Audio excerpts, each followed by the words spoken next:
All right, ladies and gentlemen, on the guest list today is the host of Mornings with Stryker and Klein on KROQ in LA and the host of the syndicated Out of Order show. We have Ted Stryker here today. Ted, thank you so much for being here. I want to start off with an easy question. Dude, when you got into radio, did you ever expect to be following Kevin and Bean on KROQ in LA? No way, because KROQ, to me, the radio station, it seemed like an unattainable gig. I'm born and raised in LA, but I started my career in Tucson, Arizona. And the goal was to hopefully get on KROQ. But again, it seemed like this was some sort of job that would never in a million years happen, especially to someone like me. Like, no, I root for myself, but I also feel like, how can I be this guy that can potentially get a job on KROQ? And then things just kind of lined up. Ended up on KROQ, and I was there 19 and a half years or 20 years before moving to the morning slot. Wow. So you, dude, I was just gonna say, like, if I know what Kevin and Bean is, right? If I know what KROQ is, and I'm born and raised in Philadelphia, you know it's a big deal. Yeah. Like, from that perspective, like, it's got to be kind of earth shattering to be an LA guy and then wind up getting your dream job in your hometown. Yeah, it definitely is a dream come true when I first got the gig. And then to end up doing mornings is crazy. How it went down still kind of makes me go, oh my God, that was so insane how things went down. But many people don't realize is that Bean, who's a Hall of Famer, retired on his own in 2019. Right. So Bean was gone. Kevin was doing a new show called Kevin in the Morning. And management thought, for whatever reason, let's take the afternoon dudes, Stryker and Klein, and they made that change in the beginning of the pandemic. It was not the smoothest of segues to mornings. Well, dude, I remember like hitting you up at a certain point to say congratulations, and then you were like, dude, my schedule is fucking crazy right now. Has it been tough to switch into the morning slot?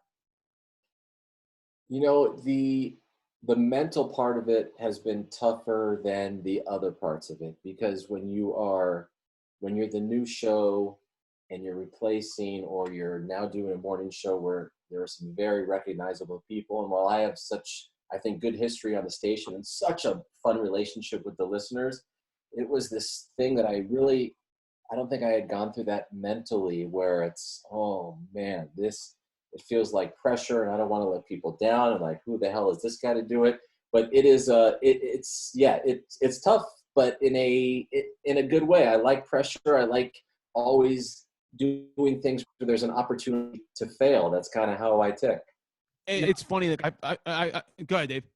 This is gonna be my first question right off the bat, actually, and you just kind of started to answer it a little bit. You said you got a great relationship with your audience and your listeners, but you're a public figure. I have a public figure following. I don't like calling myself a public figure, but there's always the trolls. There's always the idiots out there that have some bullshit to say, in spite of 99% of the feedback you get as a public figure being positive. So, like, what's the number one thing that people just throw at you that just drives you crazy? Is it like, hey, asshole, go hit next on your iPod again, or finish for radio? Because that's the kind of shit I kind of get. And it's those little eensy-beatsy comments that drive me insane. The number one comment that drives me nuts is, our show is podcasted as well, so you can listen 24 hours a day anytime. But when someone says, and while I get it, it's still it irks me so bad, you guys, when they say, I used to listen to radio. But they follow it up. They followed up with saying, I used to listen to radio, but yeah, I heard that segment you did the other day, and it really made me laugh. And I'm like, you had to throw this jab at me that you don't like radio and don't listen anymore, but yet you just kind of said in the same sentence that you tuned in. It's unbelievable. And radio, we're going to get into this too. Radio is in a kind of a weird transitional place right now. And we have so many of our radio friends who come on here and do, like, talk about the industry a lot. And looking at it right now, like, I just have some things written down. You've had so many cool jobs over the past, like, 20 years, right? You've done TV hosting. I know you do shit with the Grammys. You've been in movies. You've been in radio. At what point did you know that radio was the thing that was going to be what you did? Guys, I had no idea what I was going to do with my life. I was so lucky that I had the opportunity to go to Tucson, Arizona, to go to college, University of Arizona, Bear Down. I love their basketball team. It's my favorite sport to watch, U of A basketball. But I met a guy that worked in radio there, not the college radio, but one of the stations. And I walked into the building, and I was so freaking hooked the second I walked in. And that's when I knew I wanted to do it, but I didn't want to half-ass it. I wanted to go as far as I could with whatever talent and work ethic that I have. I know Dave had a question about University of Arizona real quick. Go ahead, buddy. Well, I was going to just throw that out there. You kind of answered that question for me, too. I take it you're not the biggest Having Someone fan on the planet right now, or weren't in that Arizona State loss. Arizona football is faltering, ladies and gentlemen. The Arizona football team stinks. And I want them to be good. And to the players that are on the team now, I am supporting from Los Angeles. I don't know why they have not gotten the program together since maybe the Teddy Bruschi days. Oh, my God. When they were on the cover of Sports Illustrated, it said Desert Swarm on there because the defense was so good. It was like a top 5 program. And since then, it has gone down the toilet, man. See, you do have to understand, though, that for the first time in Dave's life, his football team is really good. He went to Northwestern. It's not true. Oh, come on. It's the first time you guys have been like a huge pro. I went to a state school. I went to Westchester University. We don't have it doesn't matter. We're not nothing there. Nothing there. Exactly. I played college baseball, and I went to maybe one football game in the entire time I went to school. But I know, to me, like I look at the college radio thing because I did college radio as well. So coming out of college radio and did you go right into working in radio, or did you go into acting first in the TV hosting gigs? No, I never even did college radio. I was majoring in sociology and the social science of communications, which is extremely boring. No, I went straight into radio. And then once I got to KROQ, I got so fortunate that some other doors opened up for me. And so I got to be in a couple movies and MTV and some other gigs. It's unbelievable. And it is funny, too, because every once in a while I will see clips. You'll put them up or somebody will put them up and they'll be like, dude, I was watching Out Cold. And is that fucking Ted Stryker? Is there any, like, experience of working with an actor in a movie where you just like this? Because I know Zach Galifianakis was young in that movie and it was like one of his first roles. And then you're doing like The Sweetest Thing with Cameron Diaz. And it's got to be fucking super weird to be an outsider in that perspective and coming in and being like, holy shit, what am I doing here?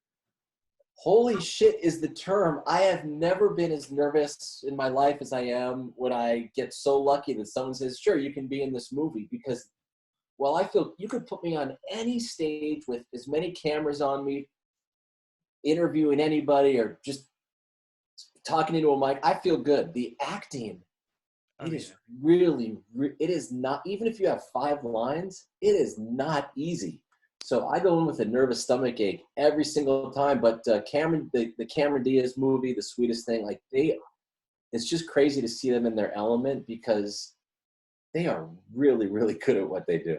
Did Zach Galifianakis actually get his dick sucked or stuck in that jet? Or is that just acting? Because it looked like he actually did. I was in physical just watching it like on the couch. Yeah. I think that would have been bad for the insurance for the movie if they said, okay, you're going to get your dick sucked into the jacuzzi hole. I think that was just like Meryl Streep style acting right there. Yeah, that's an Oscar for that scene alone. Could you imagine if the Oscar would have come out and it's like, and the role for best supporting role goes to Zach Galifianakis for dick stuck in the jacuzzi? Unbelievable. I love if the Oscars won good ratings, I mean, start recognizing these actors that are in these comedies who are doing roles like that. Exactly. Yeah, they don't talk about that enough. They want to talk about, Denzel and George Clooney, but they never want to talk about Zach Galifianakis getting his dick stuck in a hole. Exactly. Unbelievable. Yeah, I've never seen Denzel or George Clooney do that. Yeah, exactly. So there goes our rankings as far as actors. So let's go back into radio for a minute here.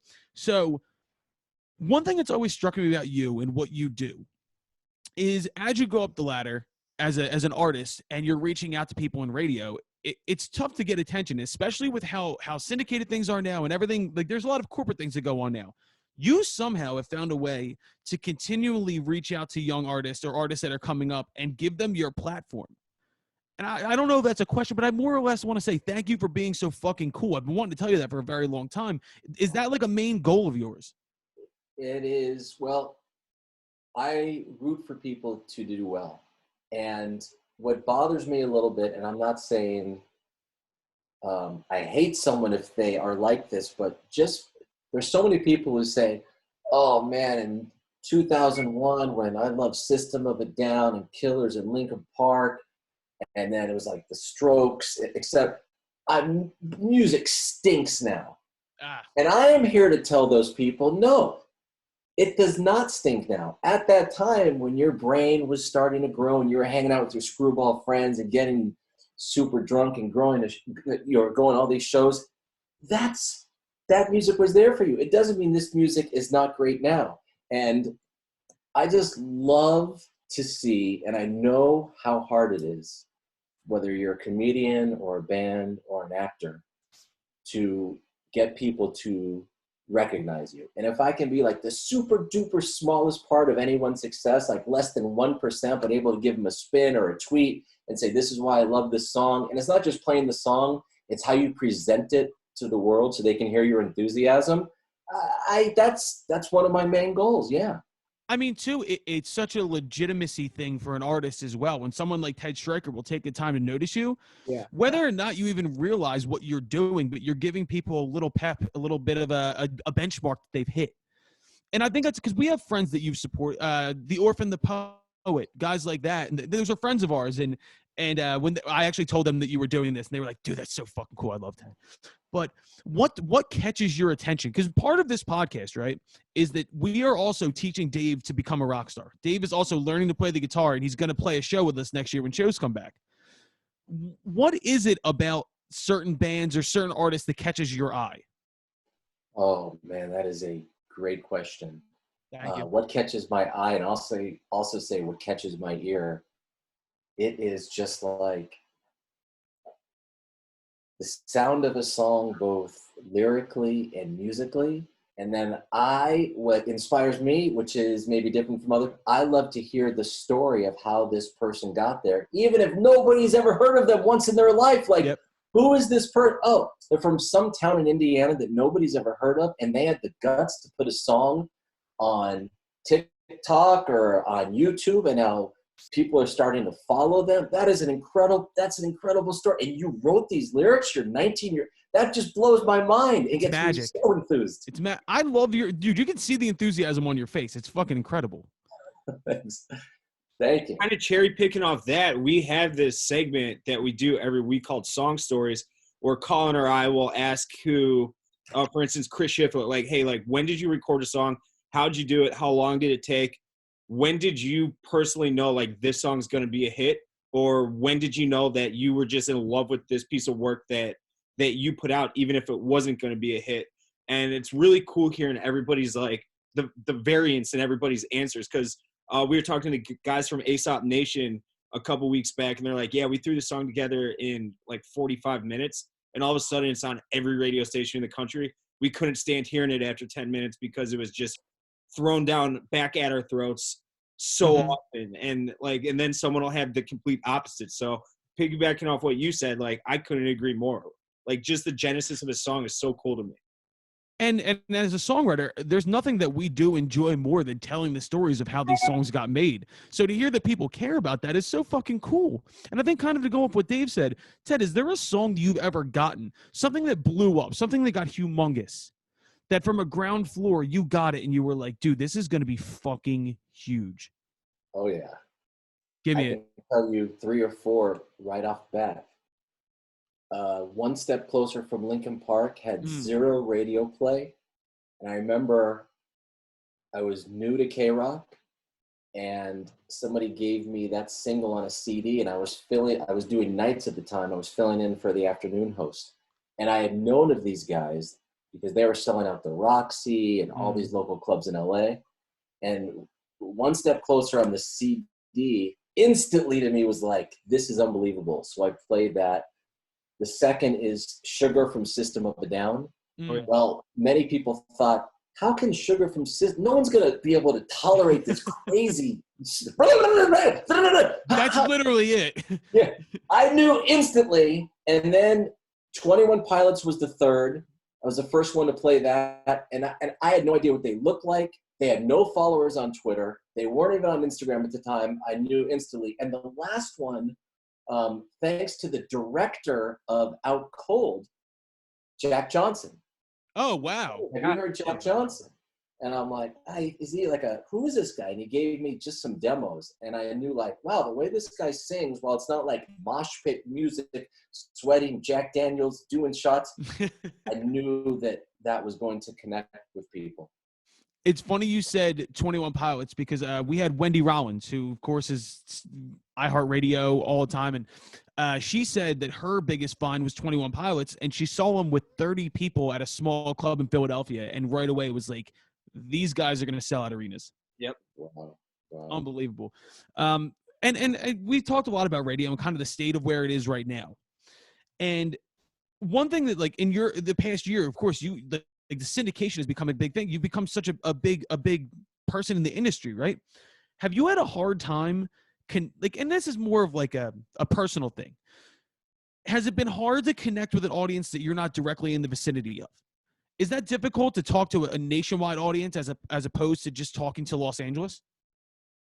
It's not that different at all, but it's so similar because now that I'm heard live in Kansas City and Dallas and the Bay Area, it's just like you or anyone in a band or a comedian. You have to get people to care about you that possibly have never, ever heard of you once in their entire life. And then you throw on the fact that maybe the show or the person that we replaced was somebody's favorite at one point. And now you got these new voices, a new personality, a new show. And I have to somehow, and our show does, win these great people over to give us a chance. And just like a sitcom, like if you go watch the first few episodes of Seinfeld, I'm not saying it stinks, but it's like, I don't get this at all. What is this? Literally 2 days ago, me and Dave were just talking. We were doing a pre-call for another interview, and Dave was like, we're going to listen back to these first couple episodes in like 6 months and be like, what the fuck were we doing? Every time, without fail, that's how it goes for me. Every single time I start a new project, like I look back to the beginnings of it, and I'll go back and re-listen just to kind of see how far we've advanced or gotten. And it's cringeworthy to the point where I can't get through them. It's so bad. Imagine doing that, right? And then also putting like your heart and soul into lyrics of a song, which is embarrassing if you're not good at it, right? It's or singing in front of people. Right. I go back and listen to the shit that we made in college. It's like 2014, 2015. And I'm like, why did anybody let me do this? Why was anybody like, Colin, that's a good idea. You should keep doing that. It's fucking, but the growth is what's really impressive. And I think to watch your growth as a radio DJ and to be where you are right now is fucking incredible. But I think from a perspective of somebody, because Philadelphia has a lot of syndication that's going on right now. We're getting a lot of out-of-towners. To watch how much you care about what you do, it comes off, it's contagious. People can tell when they listen to that. So I think that's why it's working for you. Thank you so much for saying that. I take this job and my career, I'm so serious about it that a lot of times, and I don't think work should be fun, but I think the second you finish that gig, it should be the time of your life. And that's kind of how it is for me. The prep every day, the getting up, even when I was doing the afternoon show and working in a TV gig at the same time, it's like, it's not that fun doing all the prep and getting ready. But after the job is complete, if you prepped properly and did a good job, nothing feels better than that at all. Fact. And to talk about the other jobs, right? Because we were doing research before this, and like I know who you are. We've had contact, but it's still interesting to me to find other things about things that you've done in the past. I did not know you were the DJ for the Ellen DeGeneres show for a period of time. I was the man on the street. What? And the DJ for Ellen. I did like 100 and I don't know, maybe 25 episodes on her show. What the fuck? That's insane. It's totally insane. And I got that gig. I remember I got a call from someone. It's like, Ellen is looking for a DJ and a man on the street because her previous guy is leaving, and she wants you to come to her house. I said, I'm going to Ellen DeGeneres' house. What are you talking about? Like, this is the address. Go over there. So I went over to her house, which is about 15 minutes from where I am right now. She had a really long driveway. I didn't park up her driveway. I parked on the street. Oh. I went in. We had a really great meeting. And like, I think it was the next day, I got the call that I got the gig. Jesus. You didn't even do the power move of parking directly in front of the front door, though. You probably could have been a co-host had you done that. Exert dominance. Yeah, do you need to just roll up and assert? You should have parked in the foyer, just pulled right up into the house. Don't take your shoes off when you walk inside. Open the door on your own. Be like, hey, if you want me, I'm here. If not, dude, my car's in the foyer. I can get right back in. It is what it is. So other than that, like you do that, and you've done things with the Grammys as well, which I brought up in the beginning. And I remember there was one specific one that I saw. I'm a huge Tyler, the Creator fan. Oh, yeah. And to watch you get the access to people right after some of the biggest moments of their life is insane. But my question to that is, in those moments where you're interviewing people, what was the biggest moment for you where you were like, holy shit, I cannot believe that I am speaking to this person in this moment? Oh, wow. I know that's tough. It is a tough question, but it's a really, really good question. I mean, it goes from, I can kind of just look at my own little timeline where I couldn't believe that Dave Grohl was in the studio with me. And we were doing not just a 3-minute dumb interview where he hung out from the hour, we took shots of whiskey.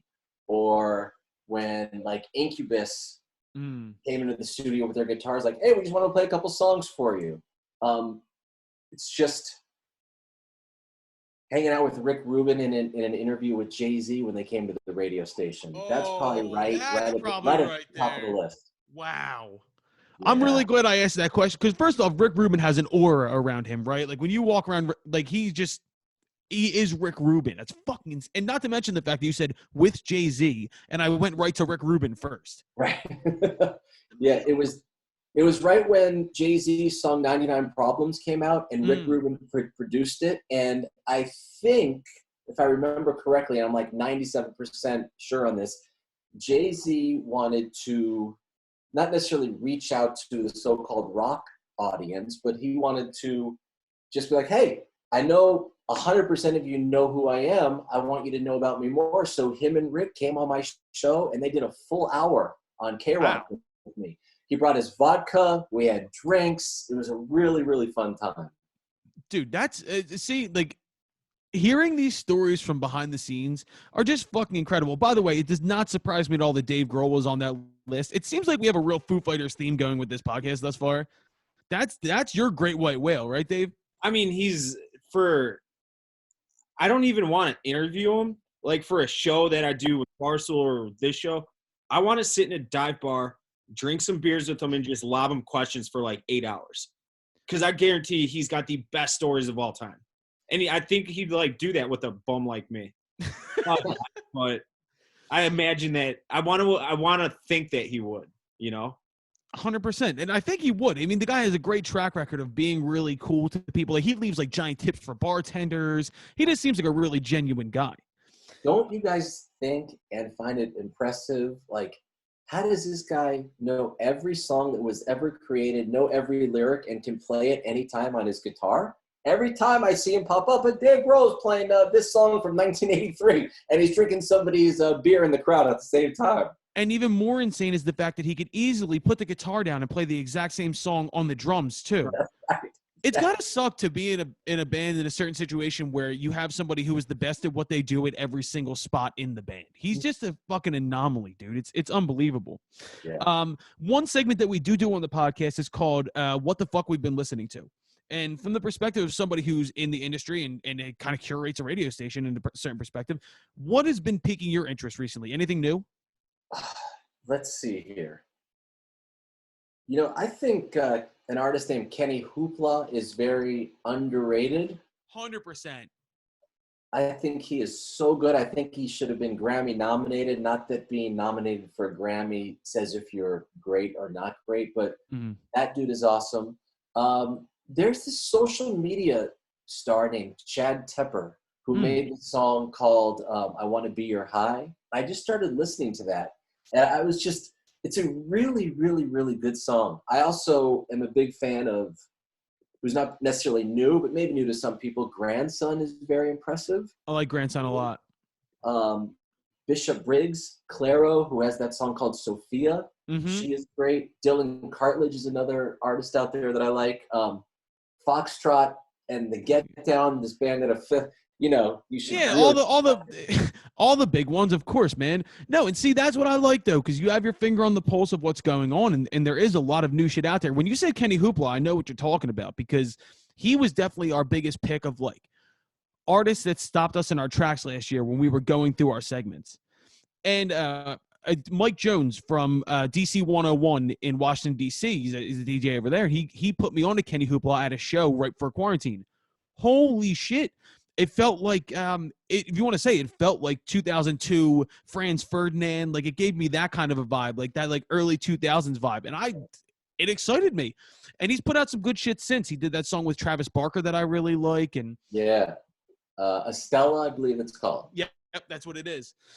So other than that, like one thing, as someone who's had so many like jobs and so many opportunities in the industry, and I mean, me and Dave are both working in different ends of the entertainment industry in one way or another. Like, what is some advice you would give to young people who, especially in the world that we're in right now, cutting through the noise? Like, what's your advice to people going for what they want to do?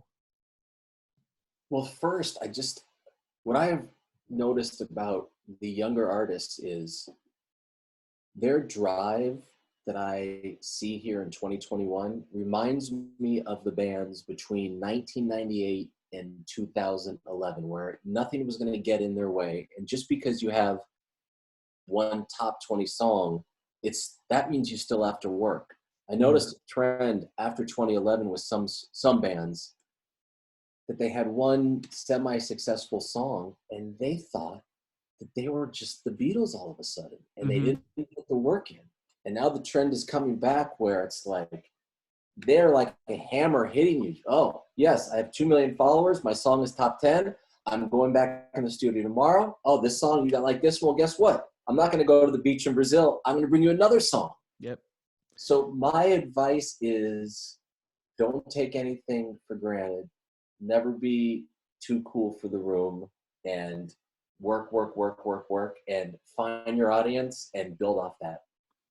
I mean, I don't think you can get any better advice than that. It really is. It's funny too, because you know, why am I sitting here talking with Dave and you? It was a situation where during quarantine, you got to keep working, got to find new ways to do things. You got to like basically bash your head against the wall until something works. And I don't know if that has to do with our generation of people. Just, we always need the next thing. We always need the next thing. It always needs to be what's next, because so much is happening all the time. By the time you put a song out, that song's in your rear view, and now you got to focus on the next thing. It's insane. And I think more people need to take the time to just really fucking go for what they want to do.